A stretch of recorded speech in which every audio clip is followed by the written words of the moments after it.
હું ગરીબ ઘરની છોકરી હતી. એક દિવસ સવારે હું એક અમીર જમીનદારના ખેતરમાં રીંગણા તોડવા ગઈ હતી. ખેતરમાં કોઈ નહોતું. મેં 5-6 રીંગણા તોડ્યા. ત્યાં જ ખેતરના માલિકે પાછળથી આવીને મારો હાથ પકડી લીધો.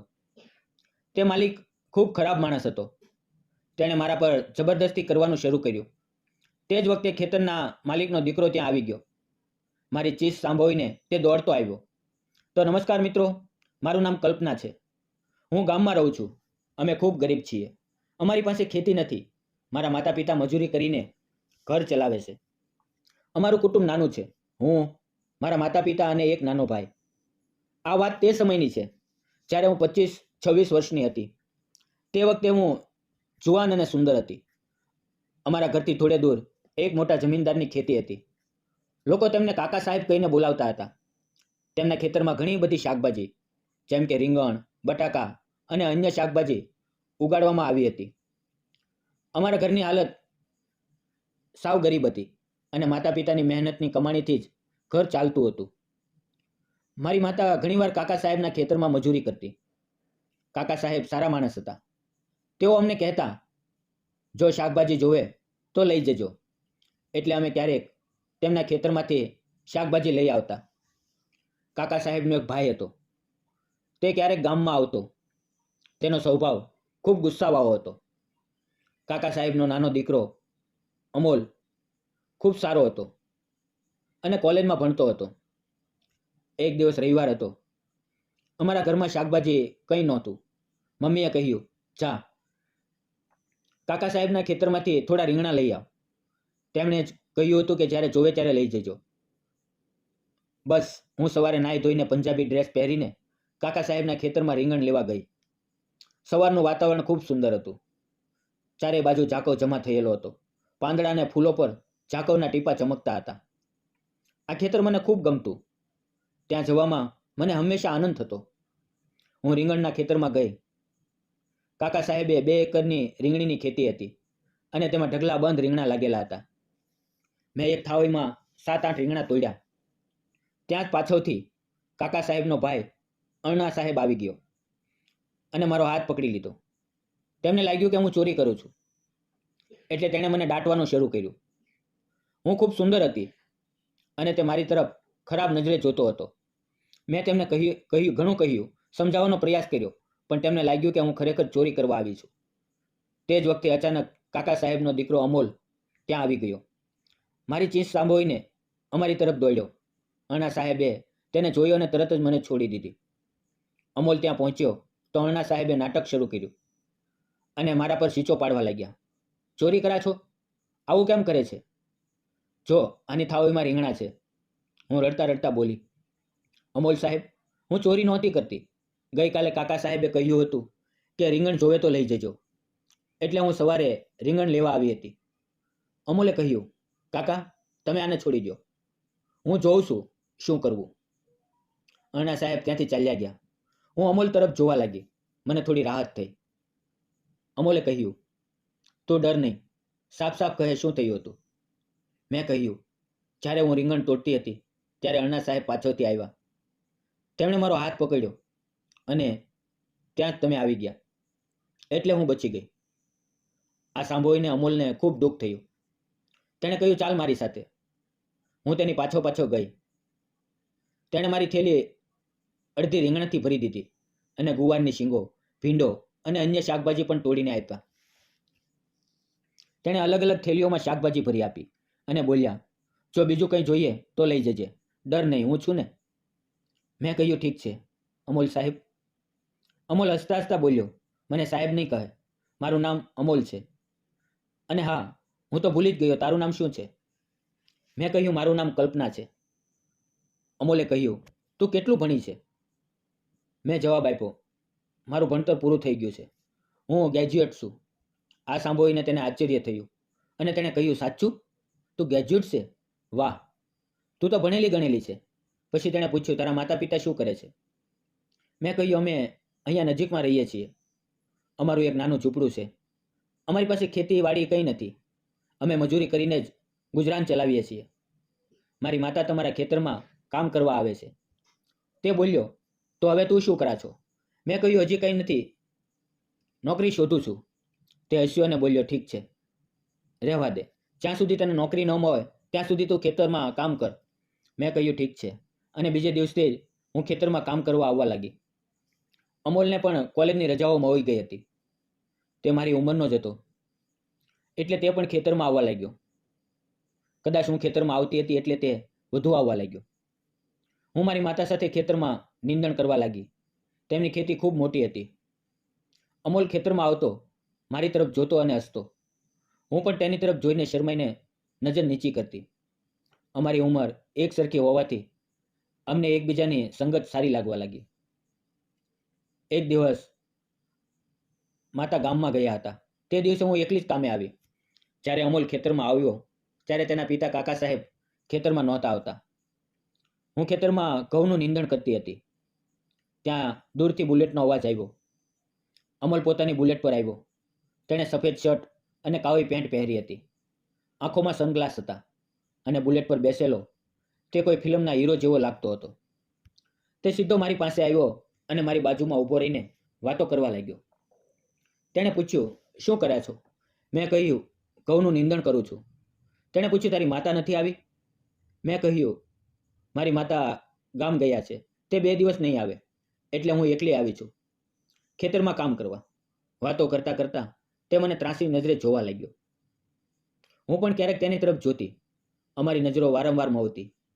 તે બોલ્યો, તું ખેતરનું કામ કરે છે છતાં કેટલી સુંદર લાગે છે. હું શરમથી લાલ થઈ ગઈ અને માથું નીચું કરી દીધું. તે ત્યાંથી જવાનું નામ નહોતો લેતો. તેણે કહ્યું, હવે બસ કર. ખેતરમાં આવ્યાને 2-3 કલાક થઈ ગયા. હવે બપોર થઈ ગઈ. મેં કહ્યું, કાકા સાહેબ નારાજ થશે. તે બોલ્યો, બધું હું જોઈ લઈશ. પછી મેં નજીક રાખેલી થેલી ઉપાડી અને અમે બંને ઝાડની છાયામાં જઈને બેઠા.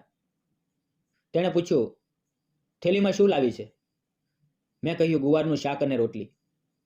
તેણે કહ્યું, દે, મને ખૂબ ભૂખ લાગી છે. અને હા, ખેતરમાંથી થોડી કાકડીઓ પણ લઈ આવ. હું ગરીબ ઘરની હતી અને તે અમીર ઘરનો દીકરો. મેં ક્યારેય વિચાર્યું નહોતું કે કોઈ અમીર છોકરો ગરીબનું ખાવાનું ખાશે. પણ તેણે મારો ડબ્બો લીધો. તેમાંથી ગુવારનું શાક અને રોટલી કાઢીને એક થાળીમાં રાખી અને કાકડીનો ટુકડો કાપીને ખૂબ સ્વાદથી ખાવા લાગ્યો. પછી તેણે કહ્યું, તું પણ ખા. પછી અમે બંને સાથે બેસીને ખાવા લાગ્યા. મને લાગ્યું કે આ માણસ ખૂબ સારો છે. મેં કહ્યું, તમારી જેવા અમીર લોકો ગરીબનું ખાવાનું નથી ખાતા, પણ તમે અમારા ઘરનું ખાવાનું ખાઈને મારું દિલ ખુશ કરી દીધું. તમારું દિલ ખૂબ મોટું છે. તમારું મન સાફ છે. તમારા દિલમાં કોઈ પાપ નથી. મારી વાતો સાંભળીને તેની આંખોમાં એક અલગ જ ચમક આવી ગઈ. કદાચ તેને મારી વાતો ખૂબ ગમી. તે બોલ્યો, સાચું કહું, જ્યારે મને તને પહેલી વાર જોઈ ત્યારથી જ તું મને ખૂબ ગમવા લાગી. તું મારા દિલમાં વસી ગઈ છે. આ સાંભળતા મને શરમ પણ આવતી હતી અને સારું પણ લાગતું હતું. સાચું કહું તો તે મને પણ પહેલી નજરે ગમી ગયો હતો. પણ અમારી વચ્ચે પરિસ્થિતિની એક મોટી ખાઈ હતી, એટલે મેં ક્યારેય પ્રેમનો વિચાર નહોતો કર્યો. તેણે કહ્યું, ખૂબ સ્વાદિષ્ટ ખાવાનું છે. આ કોણે બનાવ્યું? મેં કહ્યું, કોણ બનાવે? મમ્મી ગામમાં ગયા છે, મેં જ બનાવ્યું છે. તે બોલ્યો, તારા હાથમાં ખૂબ સ્વાદ છે. ખાવાનું ખાઈને મેં તેને પાણી ધોવા માટે એક કળશનું પાણી આપ્યું. બીજો લોટો ભરીને પાણી આપવા ગઈ તો તેનો હાથ મારા હાથને અડી ગયો અને મારા પર પાણી ઢોળાઈ ગયું. તેણે લોટા સાથે સાથે મારો હાથ પણ પકડી લીધો અને છોડવાનું નામ ન લીધું. હું શરમાતી હતી અને તે હસતો હતો. આ પળ અમારા માટે ખૂબ ખાસ હતી. પછી તેણે લોટો અને મારો હાથ પોતાની તરફ ખેંચ્યો અને હું તેની બાહોમાં સમાઈ ગઈ. મારા હાથમાંથી લોટો નીચે પડી ગયો. હું તેની બાહોમાં હતી. તે મારી આંખોમાં નિરખતો હતો અને હું પણ તેની આંખોમાં જોતી હતી. અમારી નજરો એકબીજામાં ખોવાઈ ગઈ. પણ તે જ વખતે મને મારી પરિસ્થિતિનો ખ્યાલ આવ્યો અને હું તેની બાહોમાંથી નીકળીને ફરી મારા કામની જગ્યાએ જઈને બેઠી. તે મારી તરફ જોઈને હસ્યો અને બોલ્યો, આજે તું જલ્દી ઘરે જા, વધુ કામ ન કર. પછી તે ચાલ્યો ગયો. હું પણ કામ પૂરું કરીને ઘરે આવી, પણ તે રાત્રે મને ઊંઘ ન આવી. મારી આંખો સામે એ જ હેન્ડસમ અમોલ હતો. કાળા ગોગલ્સ, સફેદ શર્ટ, કાળી પેન્ટ અને ગોરો ચહેરો. બીજે દિવસે પણ હું એકલી જ ખેતરમાં ગઈ. ઘઉંનું થોડું નીંદણ બાકી હતું. તે જ વખતે તે ફરી આવ્યો, પણ આજે તેના કપડાં અલગ હતા, ગોગલ્સ પણ અલગ હતા. તે આવીને હસ્યો અને મારી સામે બેસી ગયો. હું ઘઉંનું નીંદણ કરતા કરતા તેની તરફ જોતી હતી. તેણે મારો હાથ પોતાના હાથમાં લીધો અને બોલ્યો, આ નાજુક હાથને હવે આગળથી ખેતરનું કામ ન કરવું જોઈએ. હું શરમાઈ ગઈ અને બોલી, જો કામ ન કરું તો પેટ કેવી રીતે ભરાશે? તે બોલ્યો, હું તને મારી રાણી બનાવવા જઈ રહ્યો છું. મને તું ખૂબ ગમે છે. હું તારી સાથે ખૂબ પ્રેમ કરું છું. પણ મેં કહ્યું, આપણી બંનેની પરિસ્થિતિઓ ખૂબ જુદી છે. તમે સારી રીતે વિચારો. જો તમારા પિતાજીને આપણી વાતની ખબર પડશે તો શું તેઓ માનશે? શું તેઓ હા પાડશે? અમોલે દ્રઢતાથી કહ્યું, મને બીજી કંઈ ખબર નથી. મને ફક્ત એટલી ખબર છે કે હું તારી સાથે ખૂબ પ્રેમ કરું છું. મને ફક્ત તું જોઈએ છે.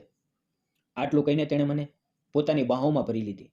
થોડી વાર પછી અમે બંને નજીક બેસી ગયા, એકબીજાનો હાથ પકડીને. તે જ વખતે અમોલના પિતાજી ત્યાં આવી પહોંચ્યા. તેમણે અમને સાથે જોયા અને ગુસ્સેથી ચીજ પાડી. ત્યારે અમોલ બોલ્યો, પપ્પા, શું તમને મારી સાથે પ્રેમ છે? પિતાજીએ કહ્યું, હા. અમોલ બોલ્યો, તો મને કલ્પના ખૂબ ગમે છે. તેનો સ્વભાવ ખૂબ સારો છે. હું તેની સાથે લગ્ન કરવા માંગુ છું. પિતાજી ગુસ્સામાં બોલ્યા, તું પાગલ થઈ ગયો છે? તે ખૂબ ગરીબ ઘરની છે. આપણે ખૂબ અમીર છીએ. આ શક્ય નથી. ત્યારે મેં હાથ જોડીને કહ્યું, પિતાજી, તમે વિચારો, ક્યારેક તમે પણ ગરીબ હતા, પણ મહેનતથી અહીં સુધી પહોંચ્યા. અમે પણ ગરીબ છીએ. કદાચ એક દિવસ અમારી હાલત પણ બદલાઈ જશે. માણસે માણસના ગુણ, તેનો સ્વભાવ અને તેની નિયત જોવી જોઈએ. પિતાજી થોડી વાર વિચારતા રહ્યા અને પછી બોલ્યા, ઠીક છે, તું આને ઘરે લઈ આવ. આપણે તારી માતા સાથે વાત કરશું. પછી તે મને પોતાના બંગલે લઈ ગયો. ત્યાં અમોલની માતાએ મને જોઈ. હું દેખાવે ખૂબ સુંદર હતી, પણ તેમને અમારી હાલતનો ફરક સ્પષ્ટ દેખાતો હતો. અમોલની માતા ખૂબ સમજદાર હતી. તેણે કહ્યું, અમારા દીકરાને આ છોકરી ગમે છે. લગ્ન તો તેને જ કરવાના છે, આપણે નહીં. આ છોકરી ખૂબ મહેનતુ છે. આપણું ઘર સારી રીતે સંભાળી લેશે. માતાએ કહ્યું, પણ આના માતા પિતા સાથે પણ વાત કરવી જોઈએ. તે જ દિવસે બપોરે મારી માતા આવી હતી. અમોલ ગાડી લઈને મારા ઘરે ગયો અને મારા માતા પિતાને બોલાવી લાવ્યો. બધા બેસીને વાત કરવા લાગ્યા. મારા માતા પિતા ખૂબ ડરેલા હતા. તેમને લાગ્યું કે મારી દીકરીએ કંઈક ખોટું કર્યું છે. તેઓ વારંવાર કહેતા હતા, માફ કરજો, અમારી દીકરીએ કોઈ ભૂલ નથી કરી. પણ અમોલના પિતાજીના ચહેરા પર હાસ્ય હતું. તેમણે કહ્યું, તમે ડરશો નહીં. એવું કંઈ થયું નથી. અમારા અમોલને તમારી દીકરી કલ્પના ખૂબ ગમે છે. અમે તેને અમારી વહુ બનાવવા માંગીએ છીએ. અમને તમારી રજામંદી જોઈએ. આ સાંભળીને મારા માતા પિતાની આંખોમાં ખુશીના આંસુ વહેવા લાગ્યા. તેમને વિશ્વાસ નહોતો આવતો કે ગરીબીમાં જીવતી તેમની દીકરી સીધી અમીર ઘરમાં વહુ બનશે. તેમના માટે આ ખૂબ મોટું સુખ હતું. તેમણે અમોલના માતા પિતાનો દિલથી આભાર માન્યો. પછી અમે બધાના આશીર્વાદ લીધા અને 1-2 અઠવાડિયામાં જ ધામધૂમથી અમારા લગ્ન થઈ ગયા. હવે હું તે ઘરની વહુ છું. અમે બંને ખૂબ ખુશ છીએ. અમોલ મને ખૂબ ચાહે છે. મારી સાથે સાચો પ્રેમ કરે છે. સાચા પ્રેમમાં ન તો ગરીબી જોવાય છે, ન અમીરી. સાચો પ્રેમ પરિસ્થિતિઓને પણ હરાવીને જીત મેળવે છે. દોસ્તો, અમારી કહાની તમને કેવી લાગી?